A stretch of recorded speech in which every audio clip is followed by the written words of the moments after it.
Hi வணக்கம். Welcome to positive tribes.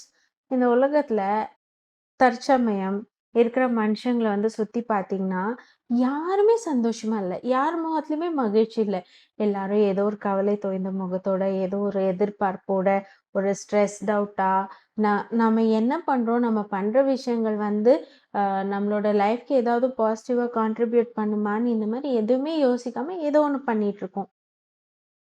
இந்த மாதிரி ஒரு சிச்சுவேஷன்ல நம்மளும் இருந்து அத பார்த்து, பார்த்து நாமளும் அதே மாதிரி ஆயிடுறோம். எப்பாவது யோசிச்சிருக்கீங்களா? ஏன் இந்த மாரி நடக்குதுன்னு? இதுக்கு பிக்கஸ்ட் ரீசன் என்னன்னா, எய்தர் நம்ம முன்னால நடந்த விஷயங்கள நெனச்சு வருத்தப்படுறோம். இல்ல ஃபியூச்சர்ல என்ன ஆகுமோன்னு நெனச்சு பயப்படுறோம். இந்த 2 விஷயம் தான்.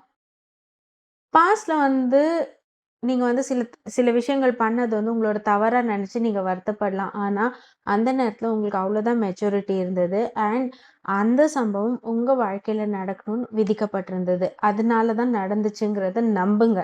இத ஏன் நம்பணும்னா, அப்பதான் உங்களால உங்கள ஃபர்கிவ் பண்ண முடியும். நான் எப்பவுமே சொல்ற மாதிரி நம்மளோட லைஃப்ல ஃபர்ஸ்ட் பிரையாரிட்டி நாம தான் இருக்கணும்.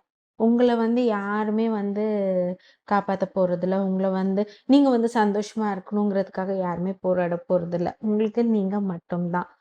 அவங்கவங்க லைஃப்பயே ஹேண்டில் பண்றது ரொம்ப பெரிய விஷயமா இருக்கு. இதுல அந்த காலத்துல சொல்ற சிண்ட்ரெல்லா கதை மாதிரி ஒரு பிரின்ஸ்லாம் இந்த பிரின்சஸ காப்பாத்த போறதில்ல. ஆர் ஆ அந்த பீஸ்ட் ஸ்டோரியில வர மாரி அந்த பீஸ்ட்டா இருக்கிற ஒரு ஆண ஒரு பெண் தேவதை காப்பாத்த போறதில்ல. உங்கள நீங்க தான் காப்பாத்திக்கணும். உங்கள நீங்க தான் சந்தோஷப்படுத்திக்கணும். So learn to forgive yourself. Learn to prioritise yourself. உங்களோட லைஃப்ல நடந்த ஆஸ்பெக்ட்ஸ்க்கு நீங்க உங்களையும் குத்தம் சொல்லிக்காம, யாரையும் குத்தம் சொல்லிக்காம, உங்களோட மெச்சூரிட்டி அது உங்களோட லைஃப்ல ஒரு லேர்னிங்ன்னு நெனச்சு முன்னால போயிட்டே இருங்க. அப்ப கண்டிப்பா சந்தோஷமா இருப்பீங்க. இன்னொரு பதிவில் உங்களை சந்திக்கும் வரை நன்றி, வணக்கம். கீப் வாட்சிங் பாசிட்டிவ் ட்ரைப்ஸ்.